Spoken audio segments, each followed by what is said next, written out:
Every year, it's the same story. You set a New Year's resolution, maybe to lose weight, get better grades, or start a side project. And for a short time, you're motivated. But soon enough, life gets in the way and you find yourself slipping back into your old habits. And if this sounds familiar, you're not alone, because it's the same thing that I used to go through every single year. But what if you could make more progress and achieve your goals in 12 weeks than most people do in 12 months? And what if instead of feeling stuck in the cycle of setting goals and then giving them up, you had a system that actually worked so you can finally achieve your goals, whether it's losing weight, passing your exams, and finally launching that side project? And that's exactly what I learned from this book, The 12-Week Year by Brian Moran and Michael Lennington. And in this video, I'll be discussing the 3 key lessons from the book and show you how to achieve your goals this year and finally stop putting them off. Key lesson number 1 is create urgency. Now, one of my friends asked me this question when I shared this idea with them, and he said, isn't a 12-week year just the same as breaking the year into quarters? Like, aren't you just tricking yourself into thinking that your year is 12 weeks when you can just think of it as like a quarter of a year? And I get why he'd think that, because on paper, it really sounds like you're just dividing the year into 4. But here's when it's completely different. Now, because when you think of a year as 12 months, it's so easy to just put things off. Because if you miss a workout, or you are procrastinating on starting a side project, I mean, it's not a big deal because you still got plenty of time and there's always next month, right? And since December still feels so far away, you don't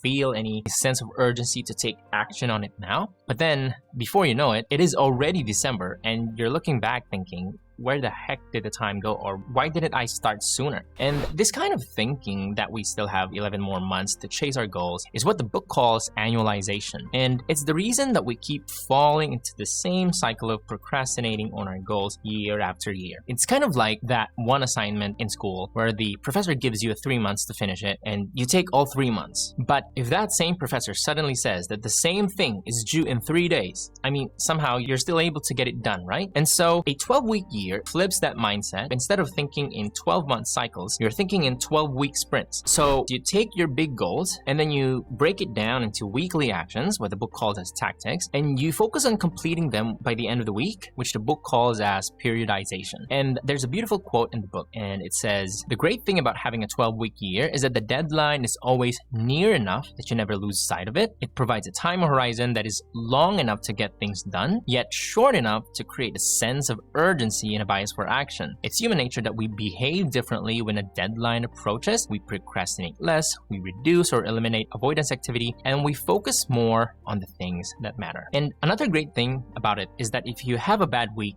in the 12-week year, you don't just throw away the whole month, or even worse, is telling yourself that I'll start again next year. So what you do is you sort of course correct and then you get back on track the very next week. That's the difference. A 12-week year forces you to create urgency now, not someday. Key lesson number 2 is start with a vision. I actually read the 12-week year for the first time last year, and I was pretty excited to try it out. And for the first 2 or 3 12-week years, I set my goals and I took action, but then I fall off.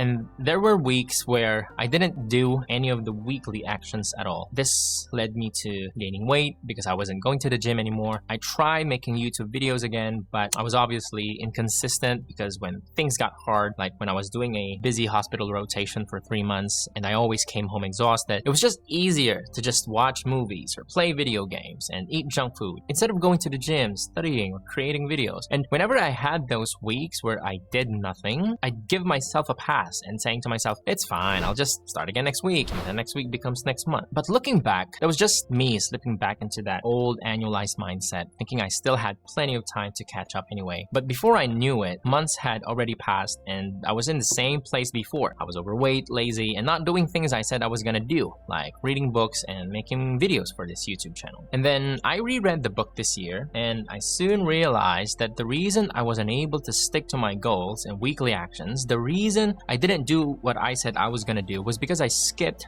doing the most important first step in achieving my goals, and that is writing down a clear and compelling vision. And It was this quote in the book that says, "The secret to living your life to its potential is to value the important stuff above your comfort." Therefore, the critical first step to executing well is creating and maintaining a compelling vision of the future that you want even more than you desire your own short-term comfort. And then aligning your shorter-term goals and plans with that long-term vision. When I read that, I had to stop for a second and tell myself that this was the secret ingredient that I missed when I first read the book. So after reading it again, I did things differently. I sat down and I created a more compelling and clearer vision of what I wanted my life to be in 10 years, in 5 years, and 3 years. And I made sure to check them often, once a week or at least every 2 weeks when things got really busy. And whenever I felt like skipping a weekly action, that vision, it reminded me of why I was doing this in the first place. It helped me push through and prioritize my long-term vision over my short-term comfort. And then I came across this other quote in the book, and it says, "If you are going to perform at a high level, take new ground and be great, then you better have a vision that is compelling. Because in order to achieve a level of performance that's greater than your current performance, you will need a vision of the future that is bigger than the present. You must find a vision with which you are emotionally connected. Without a compelling vision, you will discover that there's no reason to go through the pain of change." And that's when it finally clicked for me. Without a compelling vision, everything just becomes optional. It's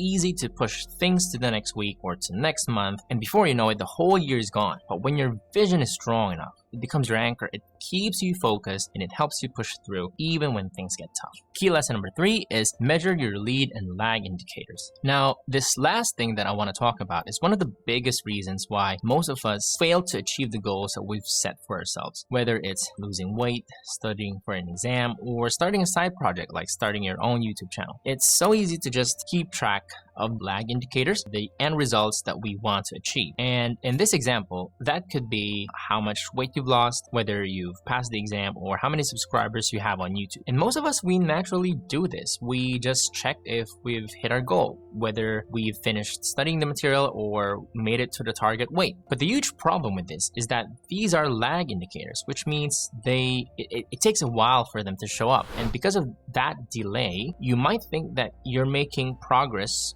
when in reality, nothing is changing week to week. That's why it's important to also track lead indicators, the actions that actually drive the results. Things like how many times you went to the gym this week, or how many hours or days you spent studying, or how many videos you've published on your YouTube channel. A lot of people avoid tracking these because it forces them to face reality, whether they're actually putting in the work or not. They think it'll be demoralizing, but the opposite is actually true. And there's a great quote from the 12-week year that explains this perfectly. Scorekeeping functions as a reality check, providing performance feedback and insight into your effectiveness. Effective measurement removes the emotion from the evaluation process and paints an honest picture of your performance. The data is not concerned with effort or intentions. It simply focuses on outcomes. We all have a tendency from time to time to rationalize lackluster results, but with effective scorekeeping, we are forced to confront the reality of our situation, even when it's uncomfortable. So while this can be difficult, the sooner we confront reality, the sooner we can shift our actions toward producing more desirable results. And that's what effective measurement does. It demands our attention and causes us to respond more immediately, increasing the likelihood of success down the road. And that's why keeping track of your score, it actually builds confidence. It shows you real progress and how much closer you are to your goal than when you started. And the way I did this for myself was by using a Notion template. I found this for free on Google from a great guy called Tony David, and I'll share the template with you. This is what I use for my 12-week year, and so far it's worked great for me. Now, earlier in the video, I talked about how having a clear vision and tracking your progress can help you stay consistent with your studies. There's something else that I started doing recently that's had an even bigger impact on my life and studying. And because without this, it's easy to fall back into old habits like procrastinating and last-minute cramming. So check out this video over here where I'll show you what that is and how you can use it to create lasting changes to your study habits.